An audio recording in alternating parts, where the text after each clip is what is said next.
Can a single, seemingly innocuous sentence uttered by the most powerful spiritual leader on earth ignite a global firestorm of controversy and heartbreak, only to be followed by a quiet, unprecedented gesture that might fundamentally alter the future trajectory of a 2,000-year-old institution? On May 21, 2025, in the grand, sweeping expanse of the Vatican's Paul VI Hall, Pope Leo XIV delivered what appeared to be a straightforward declaration. The family is founded upon the stable union between a man and a woman. These words, deeply rooted in centuries of venerable Catholic tradition and doctrine, were spoken with a gentle yet firm conviction. However, within mere hours of their utterance, they exploded across the digital and spiritual landscapes of the world, leaving countless millions feeling profoundly wounded, misunderstood, and even utterly betrayed. Hashtags flared like wildfire across social media platforms. Screaming headlines dominated news cycles, and the raw, unvarnished pain of LGBTQ Catholics and their unwavering allies poured out in a torrent of anguish. Yet, what transpired next? A quiet, wholly unexpected, and undeniably compassionate gesture from the newly elected pontiff might just initiate a transformation within the Church that few could have ever truly foreseen. Welcome everyone to a deeply compelling and unfolding narrative that is gripping the very heart of the global Catholic Church. I'm your name, and for the next full hour, we are going to meticulously delve into the intricate layers of this profound story, dissecting its complexities, exploring its emotional resonance, and considering its far-reaching implications for the spiritual lives of billions. This is not merely a breaking news report. It is an immersive, hour-long exploration into the very essence of a spiritual struggle, a historical inflection point, and an enduring testament to the resilient and often challenging power of unwavering faith. As we embark on this shared journey of understanding, I extend a heartfelt invitation to each of you to contribute to this unfolding community moment. Where are you currently tuning in from across the vast expanse of our interconnected world?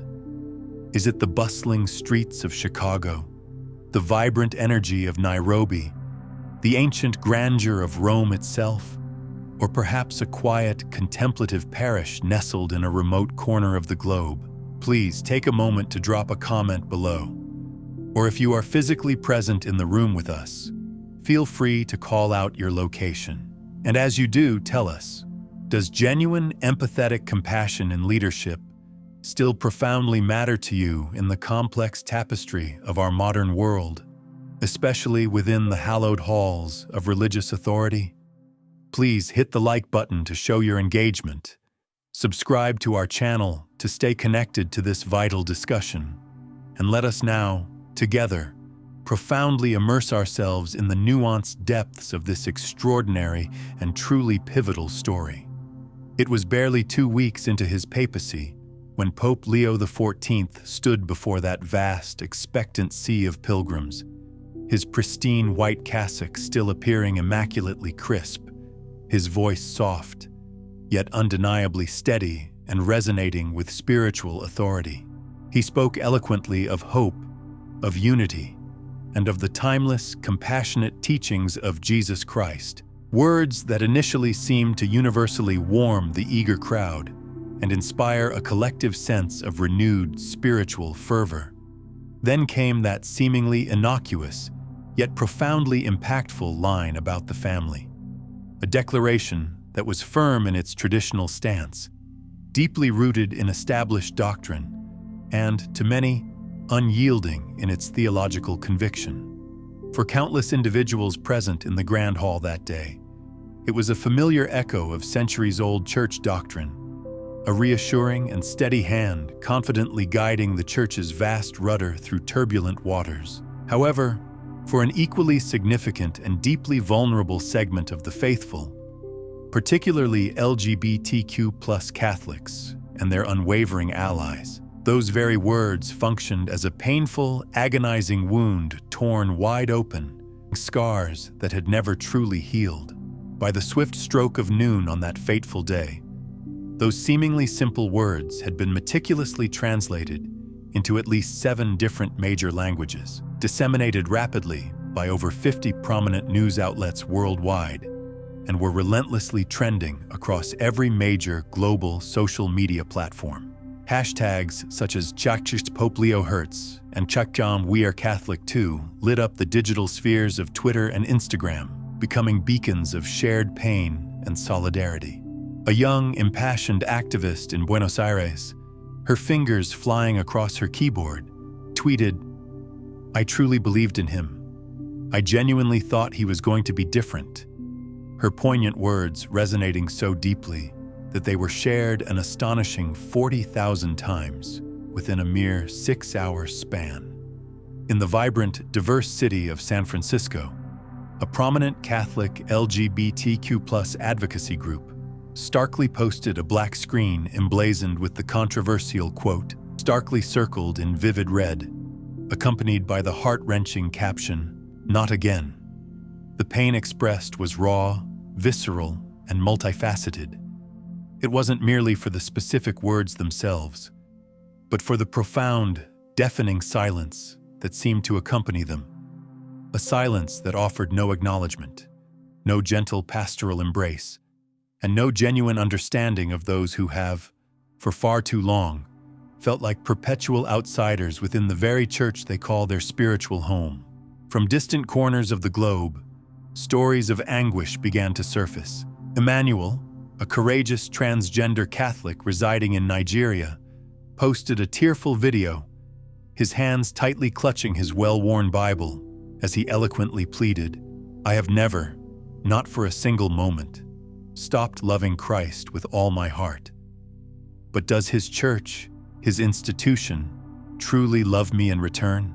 In Uganda, the brave and vocal Rainbow Faith Alliance released a powerful and deeply moving video titled, "To the Pope, We Still Exist," featuring a diverse chorus of young queer Catholics who, with remarkable courage and vulnerability, articulated their unwavering faith.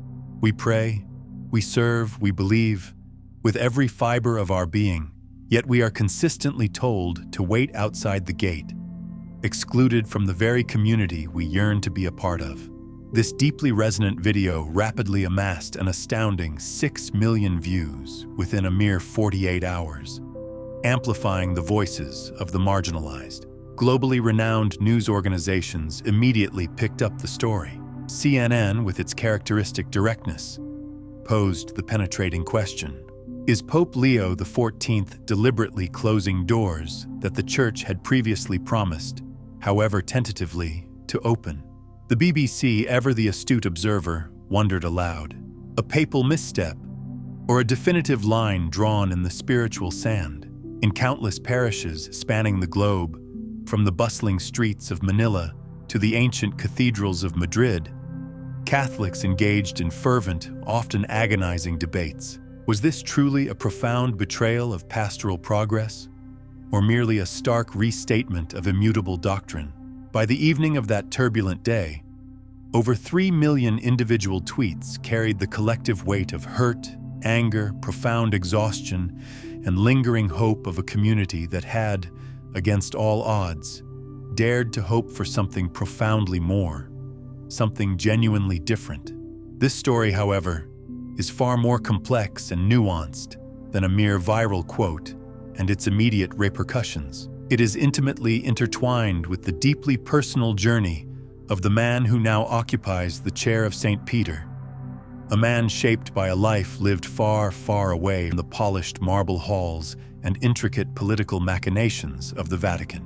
Before he ascended to the sacred office of Pope Leo XIV, he was simply known as Robert, a quiet, unassuming priest from the vibrant, working-class neighborhoods of Chicago, a man who, by all accounts, never quite fit the conventional mold of an ecclesiastical careerist. In the challenging and often turbulent decade of the 1980s, young Father Robert, armed with little more than a worn, dog-eared Bible and a somewhat broken Spanish accent, was dispatched to the sun-baked, impoverished city of Chiclayo, nestled within the vast and often unforgiving landscapes of Peru. Chiclayo at that time was a place of raw, unvarnished hardship, characterized by dusty, unpaved roads, pervasive hunger that gnawed at the very bones of its inhabitants, and families irrevocably scarred by the enduring trauma of war and profound personal loss. Priests and aid workers, often well-meaning but ultimately transient, came and went with alarming regularity, making grand, unfulfilled promises that left a trail of disillusioned hearts in their wake. But Robert was different. He stayed. He chose to remain steadfast and committed. He tirelessly walked countless miles, traversing treacherous, unpaved paths to reach remote, isolated villages, often sleeping on hard, unforgiving dirt floors alongside the very people he served. He shared his meager bread with strangers, his humble sustenance becoming a symbol of radical solidarity. He held the trembling hands of those suffering and dying from unnamed, forgotten illnesses, offering solace and spiritual comfort in their final moments. He fearlessly buried the dead when no one else possessed the courage or compassion to do so, providing dignity in death where life had offered so little. And with a quiet yet formidable courage, he stood defiantly against the ruthless, predatory cartels that shamelessly exploited and threatened vulnerable street children and brutally abused women, becoming a shield for the most defenseless. The local populace, deeply touched by his unwavering dedication and genuine presence, affectionately referred to him as Padre Roberto, not for any grand theatrical gestures, but for his consistent, loving, and profoundly authentic presence amongst them. A poor, elderly man, deeply moved by Padre Roberto's selfless service, once gifted him a simple rosary fashioned from jungle seeds, whispering to him, "Never, Padre, ever forget who you truly walk for." That humble rosary, a constant tactile reminder of his roots and his mission, still rests quietly in his pocket even today, as Pope. Years later, as he ascended through the Church's hierarchy, first serving as bishop in Chiclayo, then later as the esteemed prefect of the dicastery for bishops in Rome, Robert carried that same compassionate and deeply empathetic heart. He remained quiet, steady, and remarkably unafraid to confront or embrace pain, both his own and that of others. When he was elected Pope on May 8, 2025, many across the Catholic world, remembering the stories of Padre Roberto, harbored fervent hopes that this humble servant would lead the entire Church with that same profound, unwavering compassion and deep-seated humility. So when his words on May 21st so unexpectedly stung, they stung with a double intensity, seeming to echo the divisive theological past rather than usher in the hopeful, inclusive future that so many had yearned for. But the story of Pope Leo XIV and the LGBTQ+ community does not, thankfully, conclude with that initial surge of pain and profound disappointment. Just 2 days later, on May 23, 2025, Pope Leo XIV undertook a truly unprecedented and deeply moving action that absolutely no one had anticipated. With characteristic quiet resolve, he extended a personal invitation to a small, diverse group of LGBTQ+ Catholics, asking them to join him for a private, intimate meeting within the hallowed confines of the Apostolic Palace. There were no blinding camera flashes, no intrusive press presence, no grand statements for public consumption. Just a simple circle of chairs, a sacred crucifix adorning the wall, and the Pope, humble and attentive, seated with an open notebook, ready to listen. One brave transgender man from Nigeria, his voice trembling with years of suppressed emotion, spoke movingly of the brutal physical beatings he had endured at the hands of his own parish priest after courageously coming out. A lesbian mother from Brazil, her eyes clouded with tears, recounted the searing pain of her children being denied the sacrament of baptism, deemed unworthy by their parish community. A deeply earnest gay seminarian from Poland shared his constant gnawing fear of imminent expulsion from his priestly formation, simply for being true to his identity. A vibrant, non-binary youth minister from the Philippines described the profound humiliation and spiritual harm inflicted upon them when they were publicly denounced as an abomination during a Sunday homily.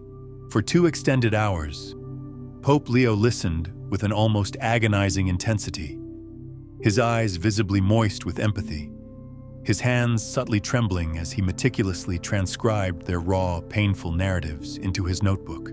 "Your stories, my beloved children, pierce my very heart," he finally uttered, his voice heavy with emotion. "The Church, in its divine mission, must always be a sacred refuge, a haven of unconditional love and acceptance, never, ever a source of pain or I cannot, in truth, unilaterally change centuries of established doctrine overnight. But what I can, and what I must, profoundly change is the tone, the approach, the very heart with which the Church embraces all her children." Then, with a gentle yet firm resolve, he announced a truly historic and groundbreaking step: the immediate establishment of a papal commission for inclusion. This commission, he explained, would be specifically tasked with undertaking a comprehensive, empathetic exploration of how the Church can genuinely welcome and integrally embrace LGBTQ+ individuals into its fold, all while remaining steadfastly true to its core theological teachings. By 2 p.m. that very day, the Vatican press office quietly confirmed the private meeting, releasing a brief but impactful statement. By 6 p.m., major international headlines screamed across news platforms. Pope Leo XIV seeks reconciliation with LGBTQ+ Catholics, marking a dramatic shift in perception and narrative. While some conservative factions within the Church immediately voiced fears of potential doctrinal drift and capitulation, more progressive advocacy groups cautiously welcomed the move, yet simultaneously demanded concrete, tangible action beyond mere words. For countless LGBTQ+ Catholics and their allies, it was a sudden, unexpected spark of radiant hope. The profound realization that a pope, the supreme pontiff, was not only willing but actively desiring to listen to their previously unheard voices. Pope Leo, however, did not stop there. In the ensuing days, he convened private sessions with leading theologians, earnestly discussing how to incorporate more inclusive and compassionate language into liturgical texts and homilies, ensuring that no one felt excluded during the sacred celebration of the Mass. He then urged bishops across the globe to meticulously review and profoundly rethink their existing pastoral care practices for LGBTQ+ individuals within their respective dioceses. And on May 30th, in a deeply significant move, he penned a heartfelt letter to all parishes worldwide, a powerful missive calling for profound compassion, genuine understanding, and boundless mercy in dealing with all members of the faithful. It was not, to be clear, a sweeping doctrinal shift, but it was an undeniable, deeply felt shift in heart, a demonstrable change in pastoral approach. Let's take another moment to pause and reflect. What does this pivotal moment stir within your own heart and spirit? Share your thoughts and feelings in the comments section below. Have you, personally, ever felt profoundly unseen or unheard by the Church? Or have you witnessed someone you care about struggle deeply to find a sense of true belonging within its walls? If you are physically present in the room with us, please turn to someone nearby and share your story, your experience. Your story, your unique journey of faith, matters immensely, and we will absolutely circle back to incorporate your invaluable perspectives. The profound pain of May 21st was not, in its essence, a novel experience for many. LGBTQ+ Catholics have, for far too long, faced a consistent pattern of systemic rejection, exclusion, and marginalization, denied communion, subtly or overtly pushed out of cherished parish choirs, explicitly asked to conceal or even deny their loving, committed marriages, and often forced to live a dual existence within the church they deeply love. Father Sean Callahan, a compassionate and outspoken priest in Ireland, penned a powerful and widely circulated open letter that eloquently encapsulated this reality. I have baptized your children, heard your most intimate confessions, and stood at the gravesides to bury your beloved partners. You are not strangers in this church. You are the very essence of the church, the body of Christ. His deeply moving letter, which was subsequently reshared and endorsed by over 200 fellow priests globally, echoed a fundamental, undeniable truth. The pews of our churches are, and always have been, full of diverse people, all yearning to belong, all seeking solace and spiritual nourishment. Sylvia, a dignified 60-year-old woman from Florence, Italy, stood outside the majestic facade of St. Peter's Basilica on May 23rd, holding a humble candle and a poignant sign that read, "Sent by God, ignored by Rome." Her eyes, filled with both sorrow and resilience, conveyed her story. "I courageously came out as a lesbian last year," she confided. "I genuinely thought the church was finally beginning to change, to open its arms.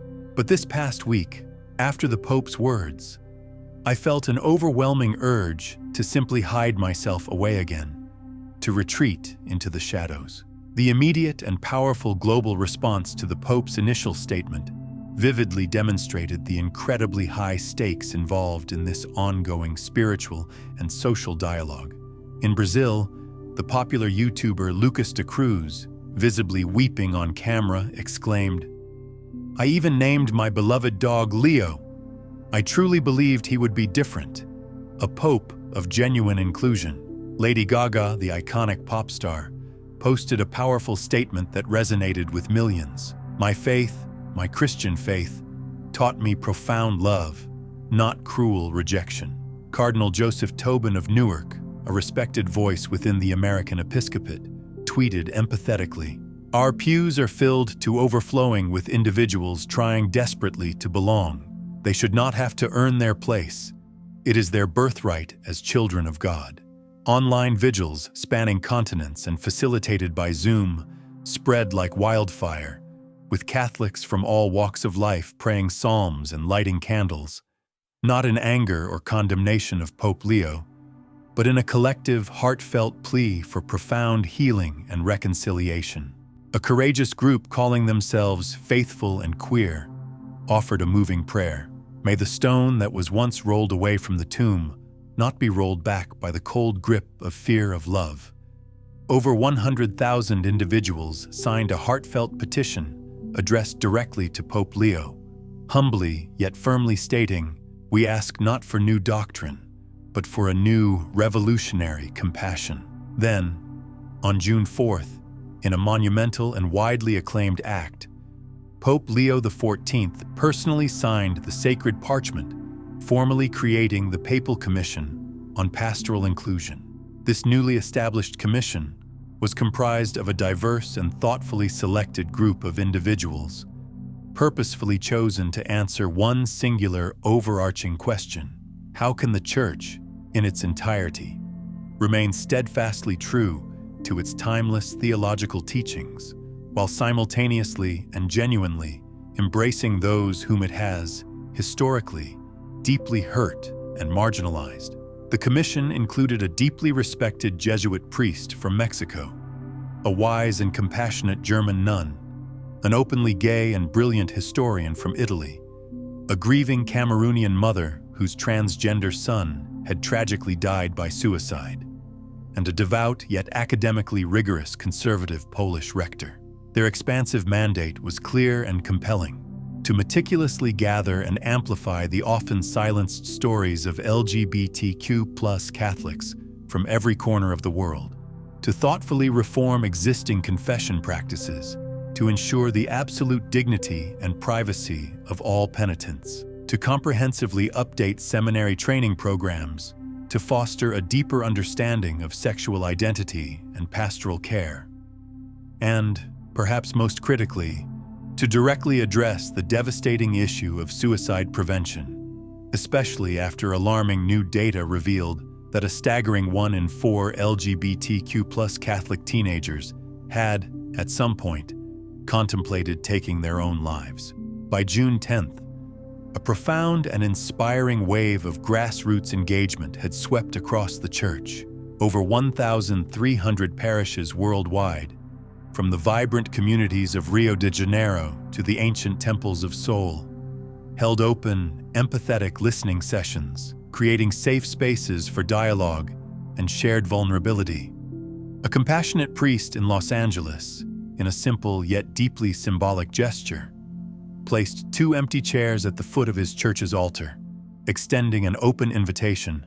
Whoever is hurting, whoever feels unseen, please sit here. And people came. They came in droves, eager to share their hearts and their stories. Pope Leo, in a testament to his deep commitment, met with the Commission weekly, personally reading every single letter and testimony that flowed into the Vatican. One poignant letter from an Argentine farmer deeply resonated with him. "I used to pray that my voice would simply disappear," the farmer wrote, "because I felt so unwelcome. Now, Pope Leo, I pray that you will just keep listening." A wise and observant nun in India, witnessing these changes, simply wrote, "This smells like Jesus." On June 18th, the Vatican released a profoundly significant document titled Pastoral Language and the Dignity of All Persons, a concise yet powerful 12-page guide. This document urged priests to actively avoid using harmful and exclusionary language, specifically cautioning against labeling LGBTQ+ identities as disordered, while encouraging the adoption of genuinely inclusive and affirming language in all pastoral settings. It also emphasized the critical importance of training clergy in effective suicide prevention strategies. The document culminated with a powerful, deeply empathetic quote from Pope Leo himself. "A shepherd learns the names of all the sheep in his flock, not which ones are merely worthy of being in the field." The immediate reception of this document varied. Some U.S. bishops eager for positive change adopted its recommendations immediately and enthusiastically. Others, particularly in more conservative regions like Poland, resisted its guidance, expressing concerns about potential implications for doctrine. In Brazil, the complexities of the issue played out publicly, with cardinals clashing on national television, one valiantly defending Pope Leo's compassionate approach, another issuing stern warnings about potential doctrinal decline. But crucially, the conversation was alive, vibrant, and no longer confined to the shadows. Let's reflect once again. What is your deepest, most fervent hope for the Catholic Church's future in light of these extraordinary developments? Is it a renewed sense of unity, a deeper commitment to compassion, an unwavering pursuit of truth, or perhaps a harmonious integration of all three? Please share your thoughts and aspirations in the comments section below, or engage in a meaningful discussion with someone nearby. Your voice, your hopes, your personal faith journey, these are all integral and profoundly shape the narrative of this unfolding story. This is, undeniably, a church at a profound crossroads, a pivotal moment in its long and complex history. Pope Leo XIV has not, by any stretch of the imagination, unilaterally changed doctrine. That is a process far more intricate and extensive. However, what he has demonstrably changed is the tone, the pastoral approach, and the very heart with which the Church is beginning to engage with its most vulnerable members. He has listened intently to the wounded, prioritizing their pain and their stories, rather than exclusively to the powerful or the politically influential. The road ahead remains long, arduous, and fraught with challenges. Some within the Church will undoubtedly resist these changes, while others will understandably demand even more decisive action. But for countless LGBTQ+ Catholics and their devoted allies, there is a profound, undeniable sense of finally being seen, heard, and acknowledged by the highest authority in their spiritual home. We, as individual members of the faithful, have a vital role to play in ongoing transformation. First, and most importantly, pray. Pray incessantly for Pope Leo XIV, for our bishops, and for true unity within the entire body of Christ. Second, stay informed, but do so with critical discernment, relying only on trusted, reputable sources of information. Third, speak with charity, always, even when expressing disagreement or hurt. Our words have immense power, and they must always be imbued with love and respect. Fourth, consider writing to your own bishop, sharing your hopes, your concerns, and your prayers for the Church's journey towards greater inclusion and compassion. And finally, hold on to hope with unwavering conviction, for God, in His infinite wisdom and boundless love, often works His most profound miracles in the quiet, unseen spaces, preparing something truly beautiful and transformative. Pope Leo XIV, the humble man who was once known simply as Padre Roberto, continues to carry his beloved jungle seed rosary in his pocket, a constant reminder of his roots among the poor and marginalized.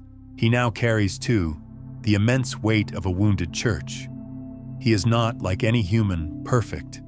He is fallible, but he is listening, truly listening, with an open heart and a discerning spirit. And perhaps, just perhaps, that is precisely how true healing, reconciliation, and profound spiritual renewal begin. One deeply personal story at a time, one compassionate gesture, one quiet moment of shared understanding, and one open heart at a time. Thank you, profoundly, for sharing this meaningful hour with me. Let's ensure this vital conversation continues to thrive. Please hit the like button, subscribe to our channel for more such discussions, and share this impactful story with anyone who believes, as we do, that the Church can, and indeed must, truly be a welcoming home for all of God's beloved children. What is your most fervent prayer for this extraordinary moment in the Church's unfolding history? Please share it below. May God bless each and every one of you, and may the Church find profound peace and enduring unity in the boundless, inclusive love of Christ.